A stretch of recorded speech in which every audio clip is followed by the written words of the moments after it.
Salut les amis de eSport TV, merci encore de la confiance en nous les gars, merci de vous du like, merci de vous di abonné, merci également de baisser les commentaires, un plaisir renouvelé chaque fois de partager les informations yi di leen ko wasaare mbokku sénégalais yi fépp fële mënti nekk àdduna wërngal këpp gox-goxaat yi ñi nekk ca tugal yëpp ñu ngi leen di jaajëfal aussi gars yi leen wax ne on avance ensemble mbokk yi également yi nekk ci lal hôpital yi ci kër yi fàttewuñu leen benn yoon ñi nekk ci kaso yi également ñi dëddu àdduna suñu borom yàlla na yàlla xare àjjana fait daw si et comme on le dit ici c'est une famille et dans la famille on vit avec la magie du sport. Gars, actualité oblige, on va parler de Pape Matar Sarr. Mauvaise nouvelle ou pas pour Pape Matar Sarr loolu la ñu waxtaanee tey parce que loolu day jëm ci li nga xam ne mooy situation bi nga xam ne actuellement am na ci club boo xam ne Pape Matar Sarr fa lay évoluer ak fa la war a dem loolu la ñu waxtaanee mais avant gars yi di wax ñëpp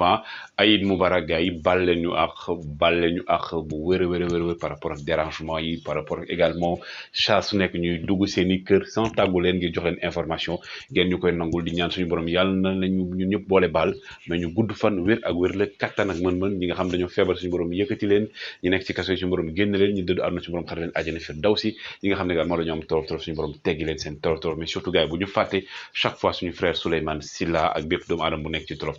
mais Souleymane Sylla gars yi naa mu ne ma ko waxee saa su nekk rek ku nekk loo ci def rek sa bopp nga ko defal gars yi ñu def wëy chaque fois ni ma ko waxee naa def ci vidéo bi ci kaw comme benn commentaire épinglé ko numéro yaa ngi fi Wave bi Orange Money ñi nekk également ba ci tugal dem leen ci Kopar Express client banque ci suufa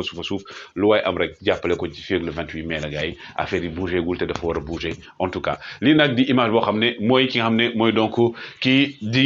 Abdou Diallo moom nag ak ki nga xam ne nag mooy Mbaye Diagne ñoo demoon nag fële ca Turquie la ca Mbaye Diagne ca Galatasaray Abdou Diallo dafa demoon seetaan yi match donc Galatasaray ak Mbaye Diagne gars yi aussi ki ngeen gis nii di Marc-Vivien Foé moom dafa dëddu àdduna tey ji la waroon am 47 ans moom it nekkoon jour anniversaire bu fekkoon mi woon ci kaw suuf xel tamit dem ci moom parce que c'était un grand sportif du côté du Cameroun Marc-Vivien Foé mais aussi 47 ans pour ki nga xam ne mooy David Beckham, la légende du football en Angleterre, de Manchester United, du Paris Saint-Germain, du Real de Madrid, entre autres. Aujourd'hui, patron du football aux États-Unis, moom it di fêté li nga xam ne moom mooy anniversaire am ki di David Beckham. Gars yi nag pour clore le débat li ñu doon wax fake news wax naa ko ba sonn gars yi di kii preuve yaa ngi nii lii nag boo leen demee ci li nga xam mooy Wikipédia gars yi dañoo modifié woon li nga xam ne mooy identité wu ki nga xam ne mooy donc Ibrahima Konaté defal ko ne yaayam sénégalaise la lii mooy fausse information bi original baa ngi nii gis ngeen ko moom papaam ak yaayam yëpp ay malien lañ pour wax ji jeex wax naa ko ñu naan non mën na ñëw mënul ñëw léegi mu leer preuve à l'appui Ibrahima Konaté son père et sa mère sont des maliens wax naa ko il ne peut pas jouer pour le Sénégal donc nag information nag ku nekk nag lu neex nga gëm mais là c'est clair ki ngeen di gis ni également di Raba Madjer moom nag tontu na indirectement ki nga xam ne mooy Djamel Belmadi selon les informations données par CFoot nee na leen il faut que ñu bàyyi di wax gauche droite nee na dañoo day équipe boo xam mooy Cameroun nekk équipe bu spectaculaire moo ñu dóor donc parfois il faut que ñu remettre suñu bopp en cause ba ñu nekk di xalaat yenn yi gars yi kii nag moom la ñëpp di coow kii mooy Yerry Mina gis ngeen ko bii ba muy soog si Everton la léegi ni mu mel nag gars yi fi ne réseaux sociaux bi moom rek la ñuy coow ndax xeesalam bi nga xam ne moom la xeesal kii mooy Yerry Mina le joueur colombien bi dugaloon but contre le Sénégal donc mi ngi noonu loolu tey bokk na un peu détente journée bi ki ngeen gis également di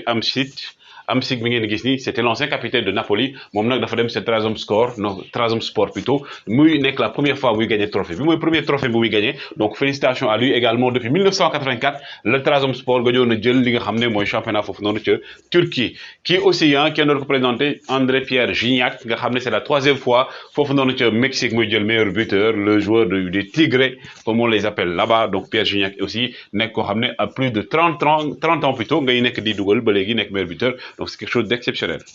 Daniele Orsato ki ngeen gis ni moo nar a arbitré demi-finale retour diggante donc ñi nga xam mooy waa Manchester City ak équipe bi di Real de Madrid moom nag souvenir bi waa Real de Madrid amoon mooy carton rouge bi mu joxoon Sergio Ramos dernier match bi nga xam moom la mujjee arbitré mooy match bi nekkoon diggante Paris Saint-Germain ak Manchester City match de poule parlons du Real de Madrid déjà également kii nag ngeen gis ni donc Marcelo lii mooy trophée yi nga xam ne gagné na ko ak Real de Madrid dont notamment 4 Ligues des Champions 4 Coupes du Monde des clubs entre nekk na légende du côté de Real de Madrid et du côté du FC Barcelone Memphis Depay nee na moom dafa bëgg nekk joueur bu important et que bëgg na ko doon ren bëgg na ko doon déwoon encore plusieurs années moom ñu doon wax naan day jóge Barça wane na ne fii moom bëggul jóge benn yoon FC Barcelone ki ngeen gis nii également gars yi aujourd'hui moom la gars yi naan Carlos Soler actuellement gars yi nee nañ moom la waa Barcelone bëgg a jënd ngir remplacer nga xam ne mooy Frenkie de Jong le joueur de Valence mais Frenkie de Jong mi nga xam ne aussi moom nee na kontaanul benn yoon ci li nga xam ne moom mooy saison bi mu def ren du côté de FC Barcelone mais déwoon bëgg na rattrapé wu Xavi nag moom mettre na les points sur les i nee na De Jong du jugee FC Barcelone parce que il compte sur lui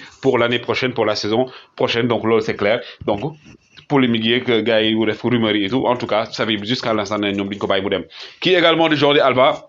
Actuellement, c'est le troisième meilleur passeur de l'Espagne. Donc, digante mom ak Karim Benzema ak Ousmane Dembélé ñoo tolloo mais boy seet en matière de stats Ousmane Dembélé mooy premier parce que moom moo gën a néew match yi muy joué moom joué wul sax 20 matchs actuellement il est à 11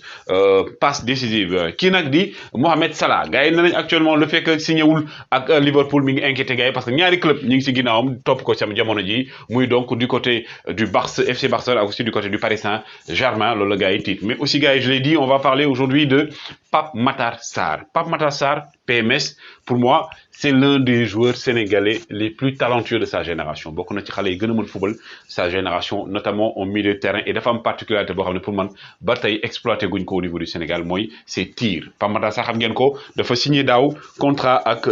Tottenham. Signé contrat de Tottenham. Par la suite, Tottenham a le connu Metz fin de saison. Son contrat est évalué autour de 10 millions avec plus 5 millions de bonus. Donc, par Matar Sarr, il avait fait une saison exceptionnelle du côté de Metz. Club Boguko, Barcelone et tout. Donc, son entourage, nous avons une décision, Moudem, Tottenham. Maintenant, ce qu'il faut savoir, c'est qu'entre-temps, il s'est passé beaucoup de choses au niveau de Tottenham. Parce que Tottenham, entre-temps, ils ont changé d'entraîneur. Un entraîneur bu bees bu fa ñëw di Antonio Conte. Antonio Conte, ba mu ñëwee gars yi li mu wax mooy que ne moom il veut compter sur des joueurs yoo xam ne ay joueurs yu am expérience ay joueurs yu mature lañ moo tax mu jël joueurs yu bëri jëlee leen Italie indi leen ay Kulicevic et tout indi leen pour ñu renforcer li nga xam ne Kulusevski plutôt ñëw renforcer li nga xam ne moom mooy donc milieu de terrain bi moom nag Tottenham selon les informations yu jot léegi sur le site de Tottenham France nee nañ en interne gars yi dañuy jom dañuy bàyyi recrutement jeunes yi consacré wu ci joueurs yoo xam ne dañoo am expérience parce que ñoom dañoo bëgg retrouver la compétition européenne yi donc nag Pape Matar Sarr jamono ji dafa nekk ci période boo xam ne c'est une période de vache maigre parce que déjà au niveau de Metz demeewul noonu ñoom ñi ngi nii instant ils sont presque relégués donc confiance bi mu war a am amugu ko donc aujourd'hui si Pape Matar Sarr va à Tottenham c'est une question est-ce que dina am temps de jeu bi mu bëgg am est-ce que dina nekk ak entraîneur boo xam ne jox na ko confiance moom mi ne il ne veut pas miser sur les jeunes il veut miser si ñi nga xam ne dañuy am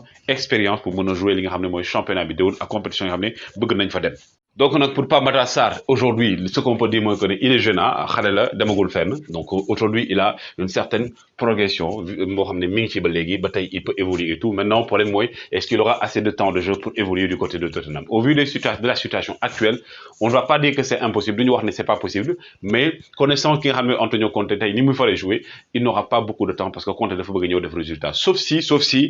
li gars yi di wax ne c'est avéré peut-être que c'est avéré mooy Antonio Conte dem Paris Saint-Germain mais aussi il faudrait que Pape Matar Sarr profiter ci li nga xam ne mooy vacances am yi pour gën a defar forme physique am moom mi doon wax ci benn interview ne moom li nga xam ne mooy salle léegi entraînement yooyu jóg bokkul loo xam ne en matière de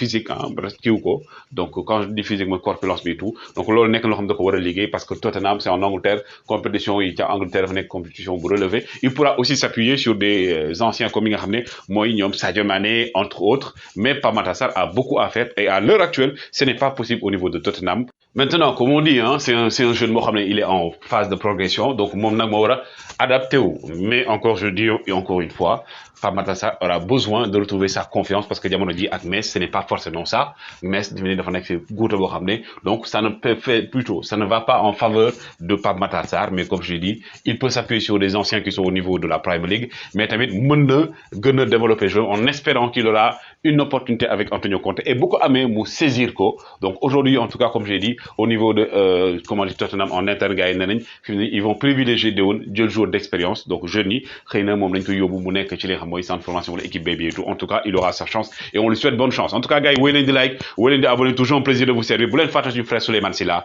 jaa ngeen jëf.